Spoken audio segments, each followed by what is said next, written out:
नमस्कार विद्यार्थी मित्रों, आजना लेक्चर में आपणे झेड प्राप्तांक एना अंगेनी एटले के प्रमाणीय चल झेड नी किंमत मेळव्या बाद जे आवृत्ति वितरण तैयार करवामां आवे छे एटले के वक्र दोरवामां आवे छे एनी प्रेक्टिस करीशुं।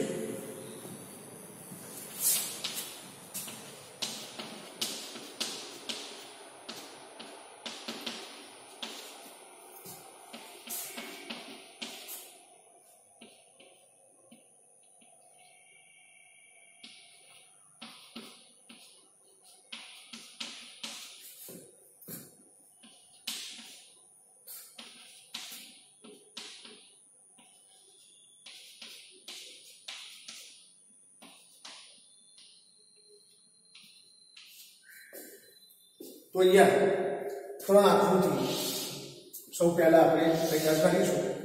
तमे पण आ आकृतिनी प्रेक्टिस करशो, ચોપડામાં व्यवस्थित દોરી तो दाखला मोटा दाखला गणवामां આપણને ખૂબ જ સરળતા રહેશે। સૌથી પહેલા કરું તો ઝેડની કિંમત મેળવ્યા બાદ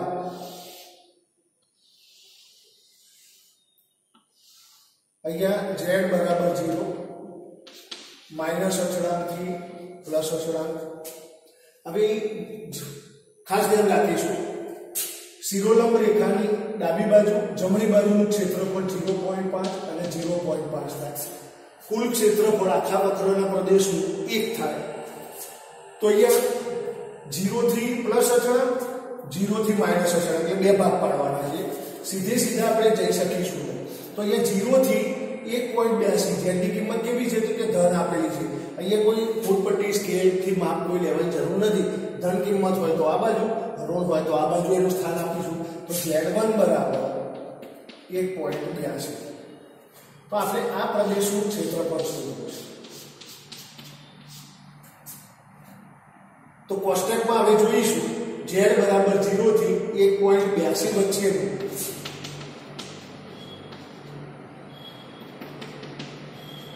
વચ્ચેના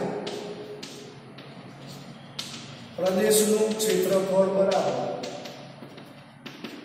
હવે આ કોષ્ટકમાં આપણી ચોપડીમાં છેલ્લા પેજ ઉપર સ્ટાન્ડર્ડ નોર્મલ કર્વનું ટેબલ આપેલું છે।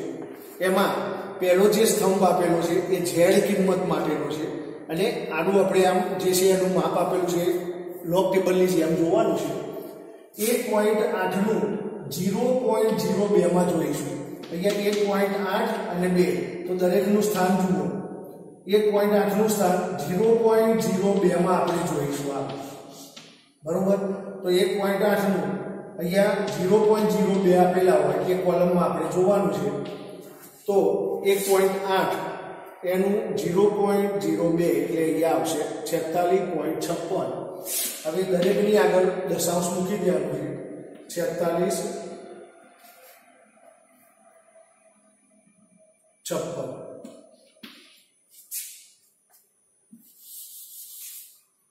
આ પ્રમાણે છે। બીજા તમે દાખલાની પ્રેક્ટિસ કરજો।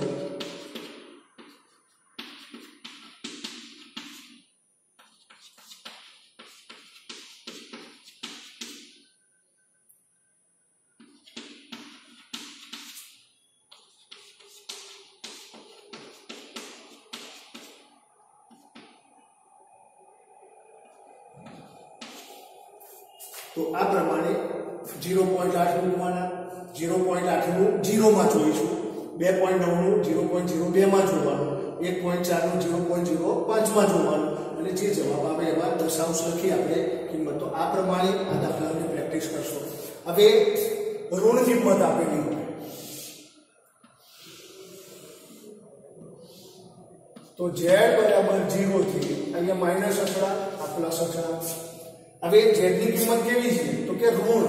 તો ઋણનું સ્થાન આ બાજુ છે। અહીંયા ગમે ત્યાં તમે મૂકી શકો છો। તો z1 બરાબર -1.08 આપણે આ પ્રદેશનું ક્ષેત્રફળ દર્શાવવાનું છે।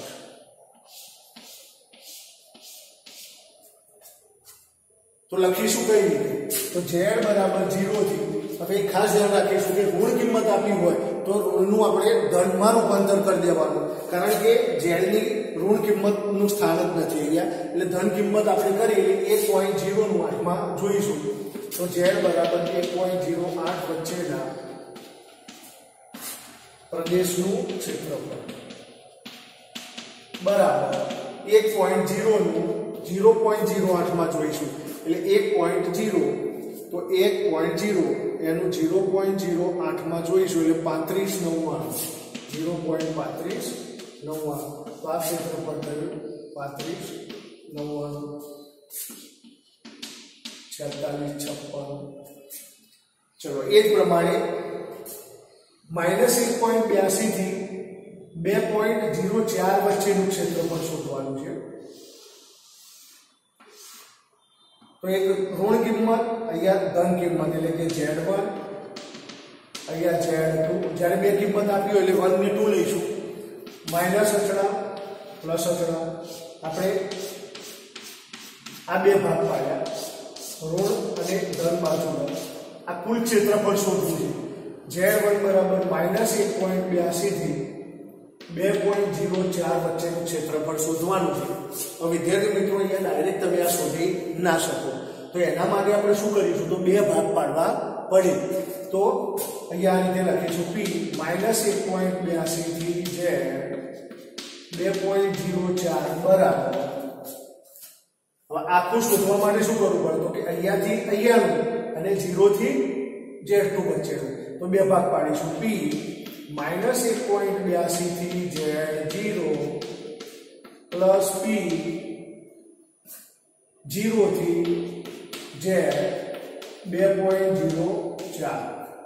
હવે આ ઋણ કિંમતને આપણે ધનમાં રૂપાંતર કરીશું એટલે 0 નું સ્થાન અહીં અને 1.2 એટલે p 0 થી z 1.82 પ્લસ p 0 થી z 2.04.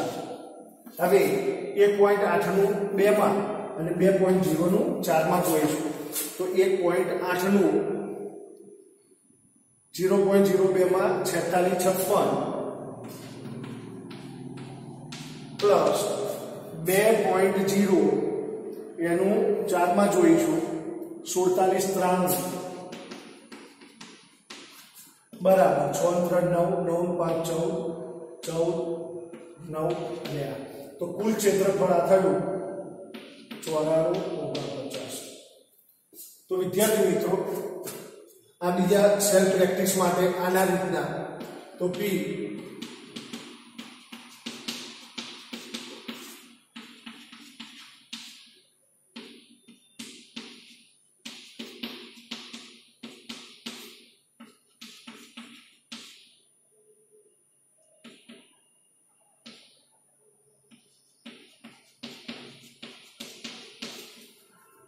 એ જ પ્રમાણે આ દાખલાની પ્રેક્ટિસ માટે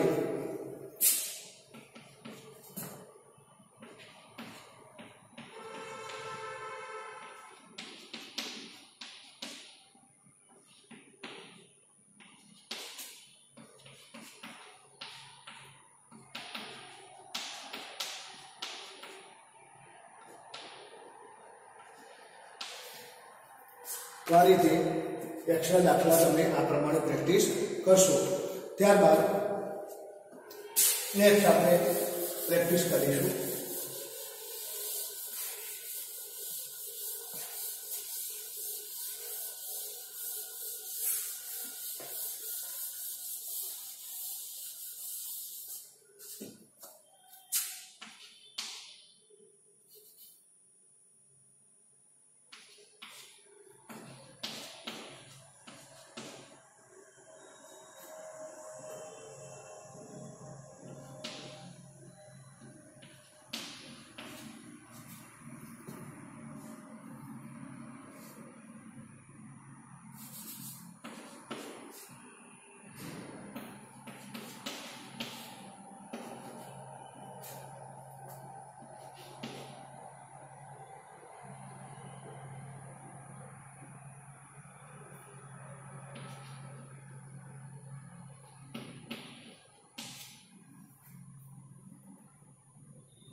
चलो विद्यार्थी मित्रों, अहींया 4 रकमों में अलग अलग लखी है।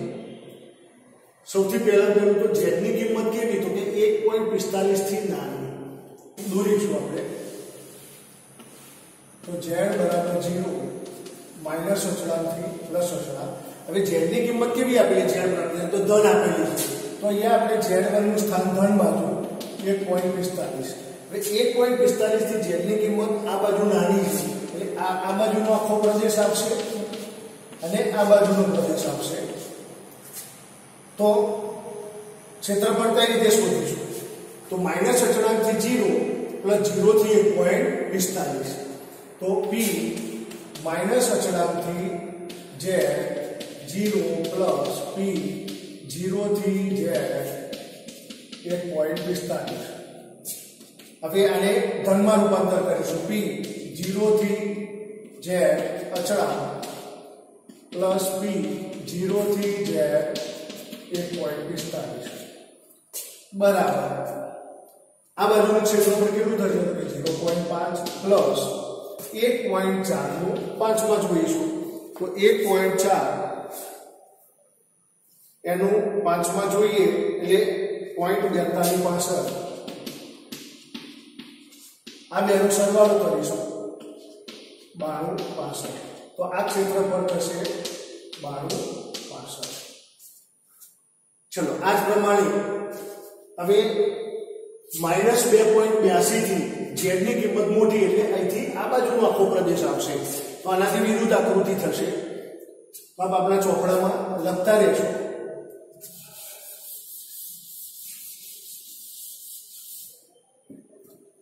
આની આકૃતિ દોરીશું આપણે।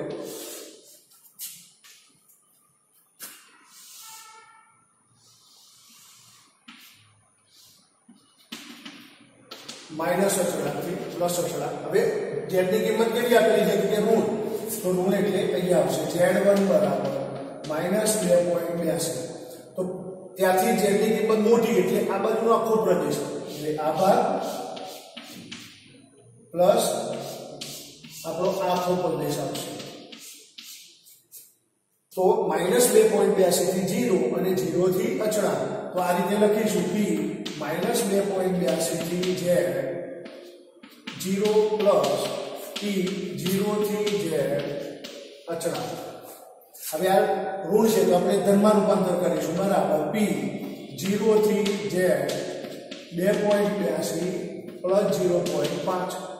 હવે 2.8 નું 2 માં જોઈશું, તો 2.8 નું 2 માં જોઈશું 49 સાથે પ્લસ 0.5 9976। તો આ ક્ષેત્રફળ થયું 9976। તો વિદ્યાર્થી મિત્રો, આકૃતિ દોરતા આવડશે તો મોટા દાખલામાં તમને કોઈ તકલીફ પડશે નહીં।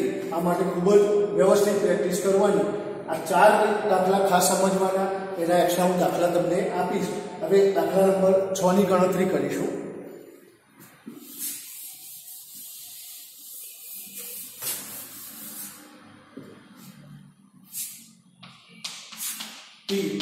z ની કિંમત -1.82 થી નાની છે। હવે આકૃતિ તૈયાર કરીશું। તો z બરાબર 0 માઈનસ અચળાંક થી પ્લસ અચળાંક। z એ ધારણ કરેલી કિંમત કેવી છે કે -1.82। z1 બરાબર -1.82।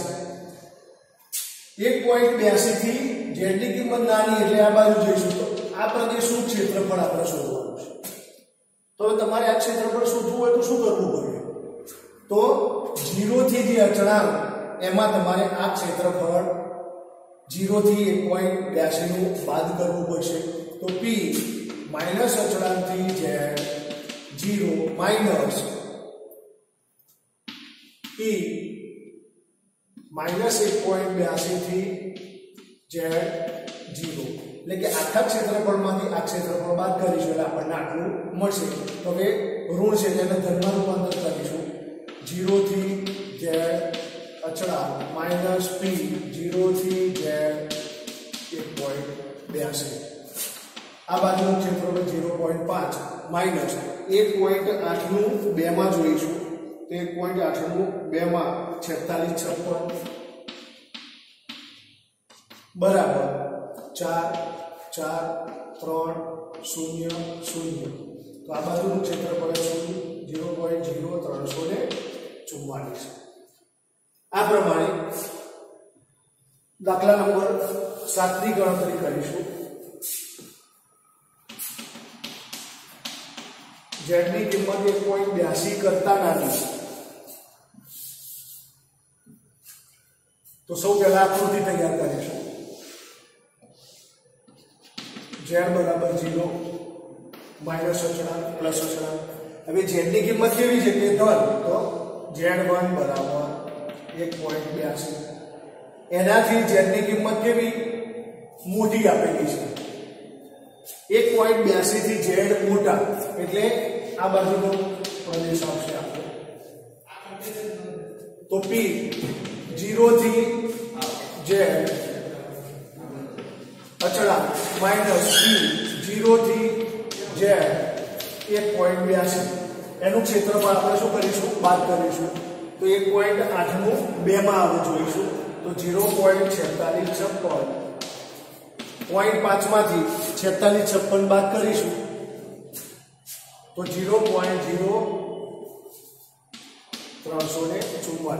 तो आ बाजुનું ક્ષેત્ર 0.0344 થશે તો વિદ્યાર્થી મિત્રો અહીંયા મેં તમને વિવિધ આકૃતિઓનો અભ્યાસ કરાવ્યો આ પાછળની જે 4 આકૃતિ છે એનું ગૃહ કાર્યમાંની અક્ષર પ્રેક્ટિસ માટે આ આપના ચોપડામાં વ્યવસ્થિત તૈયારી કરશો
तो विद्यार्थी मित्रों गृह कार्य में आटला दाखलानी आप प्रेक्टिस करशो त्यारबाद हवे पछीना लेक्चर में आपणे विभागनी थी मोटा दाखलाओ गणवानी शरूआत करीशुं।